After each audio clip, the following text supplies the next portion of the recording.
Moose FM. Let's eat with local products and from right here in the North Peace. This is Energetic Eats, brought to you by the Fort St. John Co-op. You're at home here. I'm really excited about this one, as today we're going to talk to Annamari from Harvest Wine Outfitters here in Fort St. John. You can find them at 911796 A Street. How's it going today, Annamari? I'm pretty good, and you? I'm doing very well, thank you very much. Now I know we've been at your place a couple times doing kind of remotes and stuff recently, and you've got lots of cool gift stuff, and of course you've got like wine and beer making kits, but you also offer this very cool service where people can come in and actually make their own fruit wine, kind of from the bounty they got from their garden or wherever they happen to get fruit over the summer. So we're going to talk a bit about that today. But I thought I'd ask you first to kind of tell us a bit about how you got into this business. What led to you opening and working at Harvest Wine Outfitters? Well, the business has actually been around in Fort St. John since 1984. There was a guy named Klaus that started his beer making over by the Skyway Plaza. And it has gone through a few different owners in the past. Oh my goodness, that's almost 40 years now. Right. So we purchased it from the previous owners just over 6 years ago. I see. Okay. Now, did you have kind of like a passion for wine and kind of beer making and that sort of thing beforehand? Well, my husband likes the beer. I'm more of a wine drinker. I don't drink beer myself at all. But we made some wine previously by ourselves. We made it at home, and when we figured we could probably do this and try to bring a really good quality of wine to Fort St. John. Okay. Well, tell us a bit about the process then of sort of how you would make a fruit wine, which again, you basically provide kind of all the infrastructure to do so. The person who wants to make the fruit wine, just kind of has to provide the ingredients or kind of the main ingredients for it. So take us through that process a little bit. Well, first off, you need to bring in your fruit for us. We need at least about 5 gallons worth of fruit, and we do like it to be previously frozen. Mm-hmm. So anything that you pick from your garden, anything that you go up to the hills in Tumbler Ridge and find huckleberries, bring those in to us and we can make wine for you. We have people that just load up in the summertime. They do all their berry picking, and in the fall they make all their wine.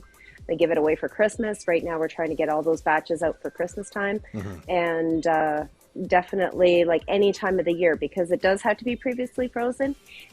We make wine middle of March as well from your last year's harvest. Yeah. Wow.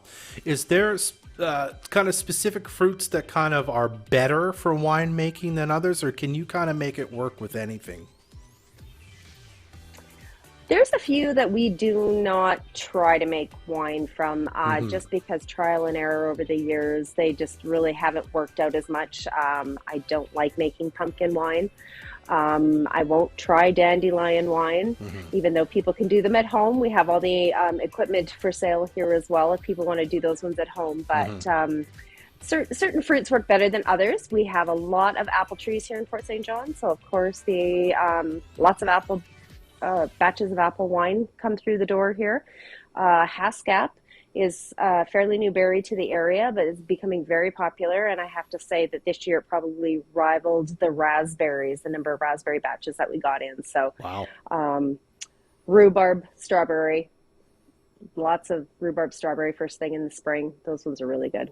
Okay, so it's kind of stuff that's either, if I could pick out a theme here, earthy or really kind of has to be tart kind of for it to work, or really sweet, I guess, eh? Well, we can make wine out of almost anything. If you read the recipe books that we have on hand here, people used to make wine, or still do make wine, out of potatoes and onions and beets and you name it. You can probably make a wine out of it. You just need to throw in enough sugar and some yeast to be able to get that fermentation and that alcohol making started, and you can call it wine. Excellent. All right. Well, for today, you don't actually sell the wine. We want to be clear about that. You sell kind of the instruments to make it. And by the way, quickly before we do this, I think you told me over the phone it takes about sometimes 8 or so weeks for the kind of from the start of making your wine to it being finished and kind of ready for bottling. Correct? That's right. When you bring it in to us 6 to 8 weeks later, we hope to have your wine ready for you so you can come back to bottle your own wine. We're kind of like the caretakers. You bring in your fruit and your sugar and everything to us. We do all the messy work and all the hard work in between, and then you come back and actually get to bottle.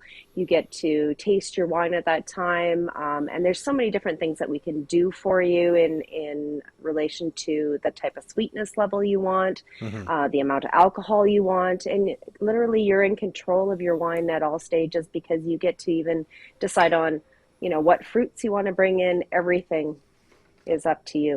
Wonderful. We're talking to Annamari from Harvest Wine Outfitters on Energetic Eats. So I thought it'd be fun if I tried to open one of the bottles of wine. You brought me two kind of from your private collection that you made to sample were made with fruit. So this one that I haven't opened yet is a rhubarb, a raspberry rhubarb wine. Sounds delicious. You can roast me as I fail to open this properly on the air if you want.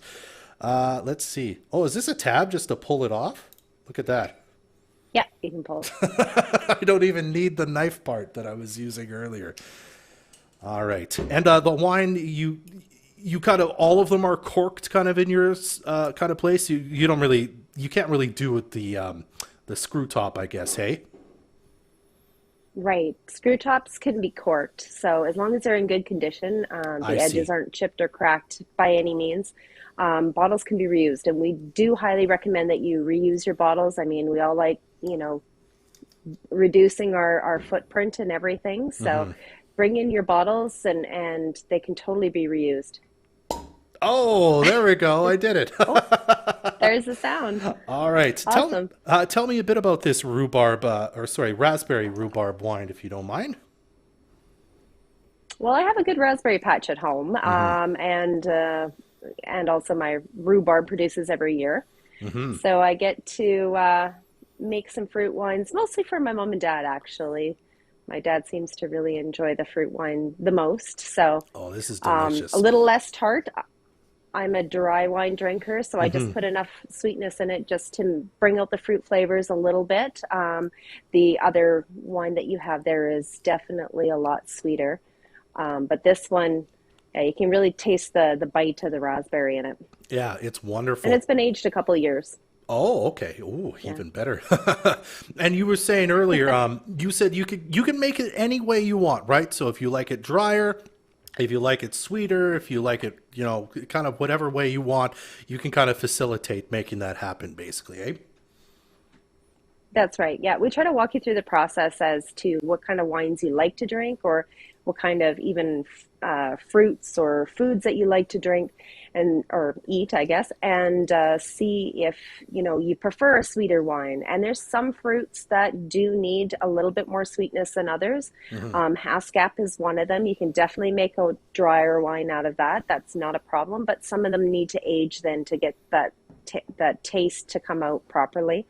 Other ones, if you make it a little bit sweeter, you can drink it right away. So you don't have to let it sit for so long before you can really enjoy them. Gotcha. Now this is the Haskap wine that I'm going to try now. I opened this one first and immediately I could smell sort of this berry fruity aroma wafted over me. It was lovely. Tell me a bit about this one.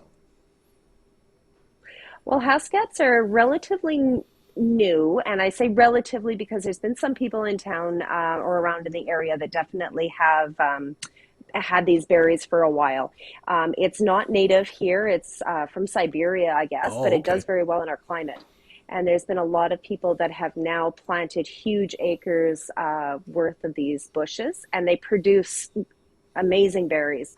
A few different varieties, of course, they all have their different flavors and everything, and different sugar content. So usually it tends to go a little bit on the higher end of alcohol for that one. It definitely is a good berry to make wine out of. And there's quite a few people that are just starting to, get some of those berries off now and wondering what to do with them. Wine is definitely a good thing to make from them. Yeah, delicious. All right. For people who want to check this out, maybe they've got a lot of fruit left over in your freezer that you're not 100% sure what to do with. You want to make some wine. Probably a little late for Christmas gifts at the moment if you started now, but maybe something for later in the year or just for yourself. You got to treat yourself, right? Tell us what we can do. How do we come see you? When? Where do we go to find out more? Okay, well, we're located between Booster Juice and Quiznos over across from the Totem Mall. And the best thing is to give us a call and make an appointment to come and start your batch of fruit wine. We can talk you through the steps that are needed to bring your fruit in and what you can expect at your appointment. There are a few steps legally that you need to be able to do to start your own wine here with us. And then we take all your ingredients and show you what we're going to do with it. And about 6 to 8 weeks later, we hope, as long as everything clears well and ferments properly and on time, then you get to come back and put it into the bottle. We have lots of pamphlets and stuff here too, if you want to take home some information. And even if you don't have your own fruit out of your garden, there's always sales at the grocery store. Any kind of frozen fruit like that, we can take and make wine out of. Mango, pineapple is also definitely not grown here, but we make a lot of mango wine as well. It's actually proven to be a pretty good, tasty wine as well. Well, there you go. That was one of the fruits I was thinking you'd say, we can't do it from that. So I was wrong. All right. Well, again, you can check out harvestwineoutfitters.ca. If you're watching the video, you can make your own fruit wine just like this. It's delicious. See them at 9117 96A Street between the Quiznos and the Booster Juice, as you said. You can phone them at 250-787-2739 or visit harvestwineoutfitters.com for more information. Annamari, thank you so much for doing this today and letting me sample some of your private collection. Oh, thank you for having me this morning. You're very welcome. Energetic Eats is brought to you by the Fort St. John Co-op. This is